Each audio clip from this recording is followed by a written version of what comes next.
Сәлеметсіздер ме, құрметті оқушылар? Жая Мұса атындағы Ақсу жоғары көпсалалы колледжінің оқытушысы Калеева Айгүл Амангелді қызы. Бүгінгі біздің тақырыбымыз Ильяс Есенберлиннің көшпенділер трилогиясына арналған. Біз Ильяс Есенберлиннің жаңағы көшпенділер трилогиясы негізі жазу жолы. Бұл трилогия 3 кітаптан тұрады.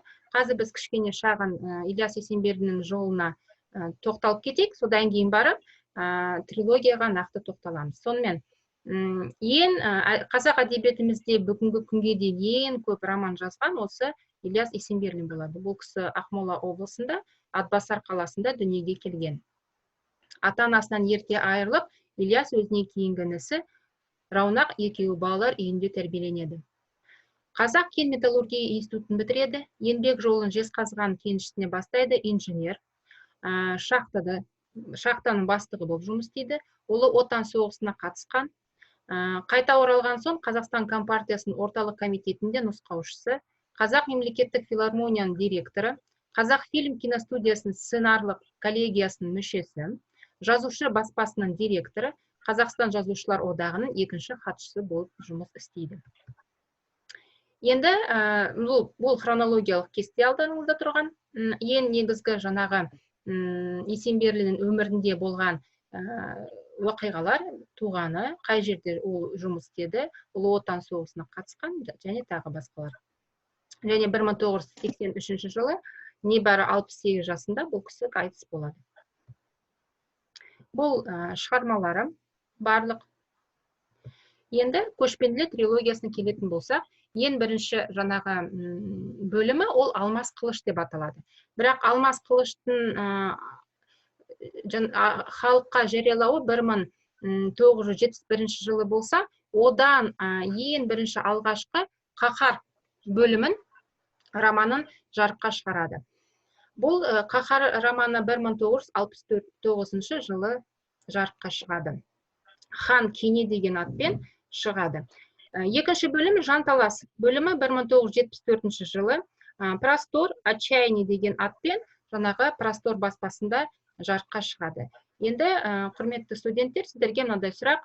Бұл көшпенділер трилогиясы Қазақ хандығының қалыптасуы, Қазақ хандығының сонау жаңағы Шыңғысхан бастаған Керей мен Жәнібек Шыңғысханнан басталған өмір жолынан тоқталады. Енді мынадай сұраққа жауап беріңдерші. Қазақ хандығының атақты хандары қандай? Кімдерді білесіздер сіздер? Қазақ хандығын бастаған Керей мен Жәнібек хан. Одан кейінгі Керей мен Жәнібек хан, Тәуке хан. Жәнібек хан туралы, Жәнібек хан туралы біз не айталамыз? Бұл кісілер Керей мен Жәнібек қандай қазақтың тарихында қандай із қалдырды? Жәнібек хан туралы айтатын болсақ, Жәнібек ханды Әз Жәнібек хан, Кіші Жәнібек хан деп атап кеткен. Оның туған жылы белгісіз, бірақ 1480 жылы қайтыс болған дейді. Қазақ хандығы мен қазақ хандары әулетінің негізін қалаушы. Барақ ханның ұлы, Ұрыс ханның шөбересі 15 ғасырда өмір сүрген. 1456 жылғы Дешті Қыпшақта Шайбандық Әбілхайыр билікті қолына алған соң, көшпенді халықтың Жәнібек пен Керей бастаған бір бөлігі Моғолстанға қоныс аударады. Шу мен Қозыбасы өзендерінің аңғарында орын тебеді. Моғолстан ханы өз қарсыластарымен болатын күресте көмектесер деген есеппен қазақ басшыларымен одақтас болады. Өзара қырқысулар мен соғыстардан жапа шеккен 200 мыңға жуық көшпенділер Жәнібек хан мен Керей ханның маңына топтасты. Жақсы Ағыбай. Келесі алатын болсақ, осы қиын қыстау кезінде қазақ халқы басынан талай қиындық өткізді. Соның келесі біздің хандарымыздың бірі Керей мен Жәнібек болса, тағы да қандай хандарымызға тоқталамыз? Қазақ халқы қиын қыстау жерден алып шыққан. Қандай хан? Әбілхайыр хан. Әбілхайыр хан. Әбілхайыр ханның атқарған міндеті қандай? Яғни тарихта қалдырған ізі қандай? Қандай атқарған үлкен істер атқарды бұл кісі? бір-екі сөйлеммен. Тұтқынға түскен 50 қазақ жігітін өлтіріп, ерлік істеген үшін атаман осы бірінші Ресей патшасы үшін мақтау грамотасымен марапатталған болатын. Те оның батылдығы, ерлігі үшін осы қазақтардың, яғни башқұрттардың осы ханда болып аталған болатын. Және де осы ол орыстармен ғана шайқасқаны қоймай, өзінің жерінің ханда болғаннан кейін Ойыл өзеніне дейін шабуыл жасап, осы көп тұтқындарды мал айдап кеткен осы қазақтар мен қалмақтардың осы басқарған тобына осы Ойыл өзеніне қарай жеткізген болады. Жақсы. Енді елімізде жаңағы үлкен шайқастардың ішінде көп тағдыры, яғни көп қан төгілген ол жоңғарлармен, шайқас. Жоңғарлармен шайқас. Көптеген жеріміз, еліміз осы тарихымызда үлкен орын алатын, қазақтардың қатты үлкен қаны төгілген уақыт деп айтуға болады. Бұл кезде қандай хан елімізді қолға алды? Абылай хан. Абылай хан. Абылай ханның ерекшелігі неде? Ерекшелігі ол Шыңғыс хан әулеті Шаңырғанда дүниеге келген. Шыңғыс хан тікелей ұрпағы, Шыңғыс хан әулетінде деген. 12-ші хан. 12-ші хан. Жақсы.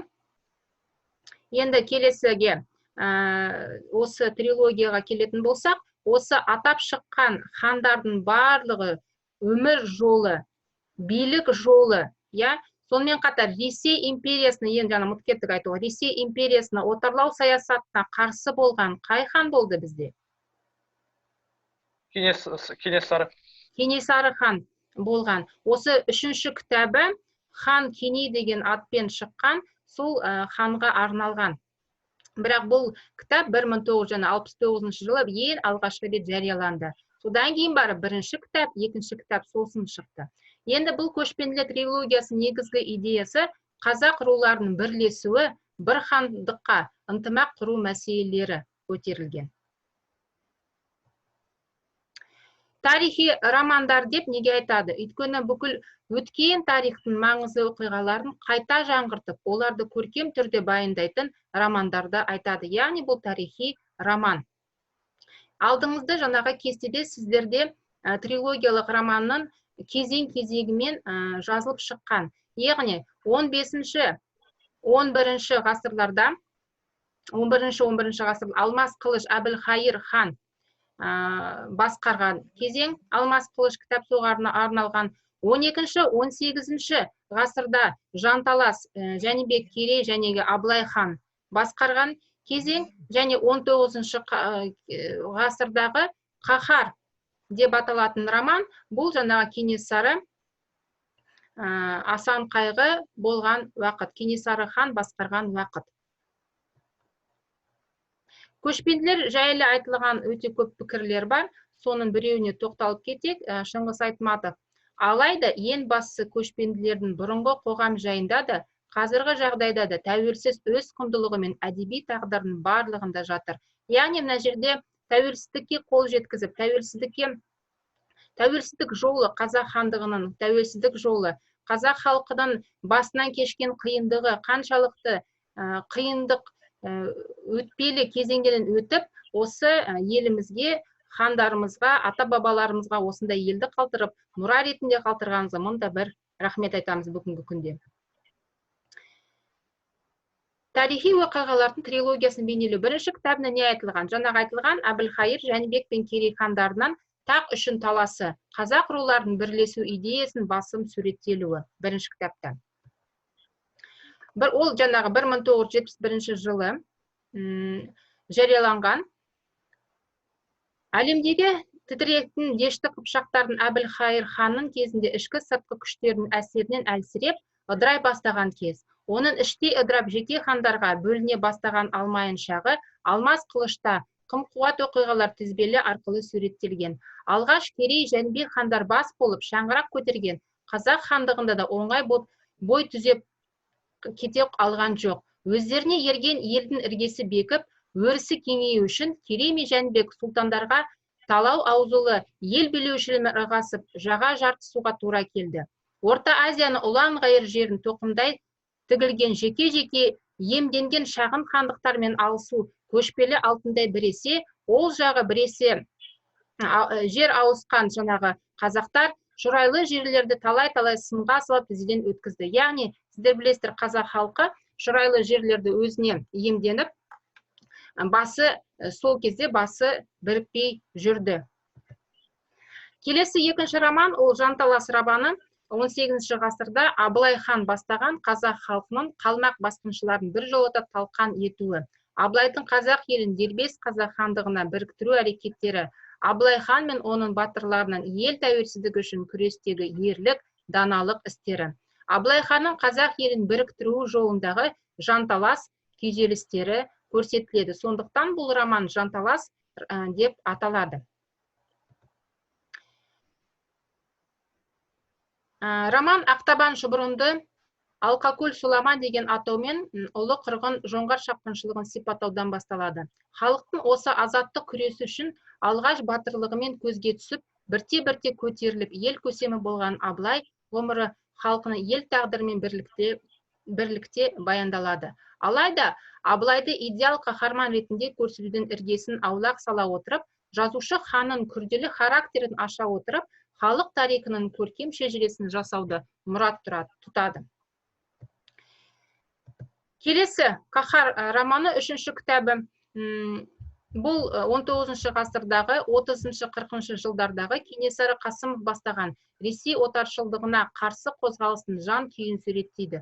Мұнда жазушы жұртқа бұрыннан белгілі тарихи оқиғаларды тізе отырып, ондағы адамдардың сүйініші мен арман өкініші мен мұраты мен кейіпкерлер тағдырымен шебер көрсетеді. Яғни, бұл тағы да келесі тартыс.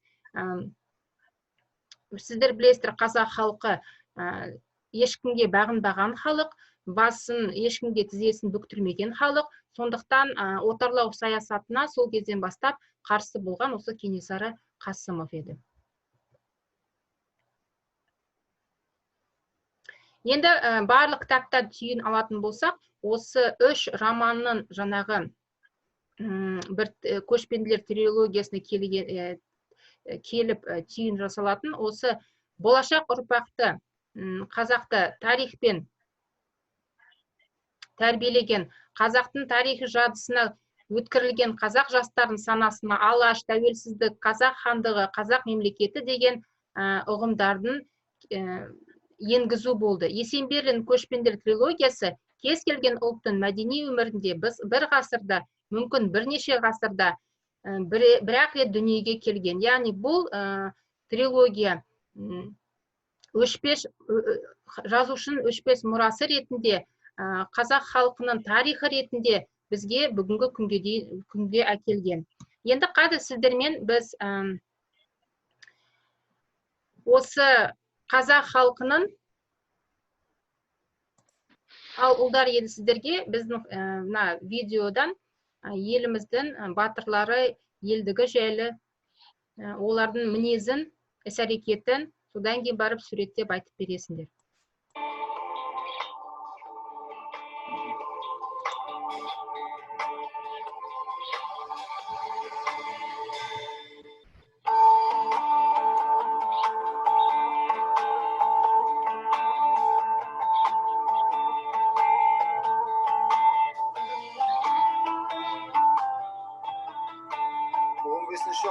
ғасырларда Алтын Орданың бір бөлшегі саналған ішкі Еуразия даласында бірнеше дербес мемлекеттер пайда болды. Олар Қазан хандығы, Астрахан хандығы, Қырым хандығы, Сібір хандығы, Ноғай ордасы, Қазақ хандығы. Керей мен Жәнібек хандардың Қасқа жолды салған Қасым ханның, Ескі Сүлейді салған Есім ханның, Салқам Жәңгір мен Әз Тәукенің, ыдыраған ұлысты естірған Абылай ханның, соңғы хан Кенесарының маңына топтасқан қазақ халқының тәуелсіздік үшін күресі содан бері бір сәтте басталады.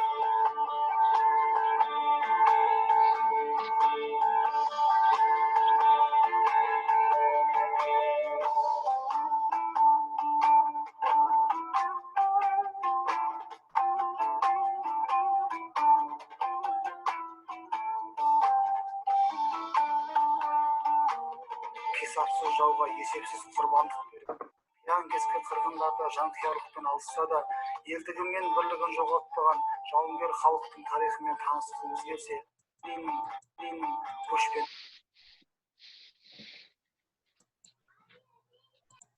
Сонымен олдар, жаңағы сіздер қазақ хандығының жолын көріп шықтыңыздар. Хандардың қай кезеңде қандай хандардың осы қазақ тәуелсіздігі үшін күрескенін көрдіңіздер. Енді келесі тапсырма. Мына 7 үзінді берілген сіздерге. Осының қайсы сіздерге қызықты? Шыңғыс ханның балалардың өсиеті, Абылай мен Бұхар жырау, Уали Сұлтанның баласы Абылай, Батыр Баян мен Ноян, Абылайдың ақ бурасы, Абылайдың түсі, Абылайдың өлер алдындағы өкініші, Абылай хан мен Сұршақ қыз хикаясы. Қайсы сіздерге қызықты, солны оқып шығыңыздар. Келесі тапсырмамыз трилогияның эпопея мен айырмашылығы неде? Соны қарап шығыңыздар. Трилогия тарихи хроника, әскери салт дәстүр, ерлікті, батырлықты дәріптеу, хандыққа талас. А эпопея ол әдеби роман, тұрмыстық салт дәстүр.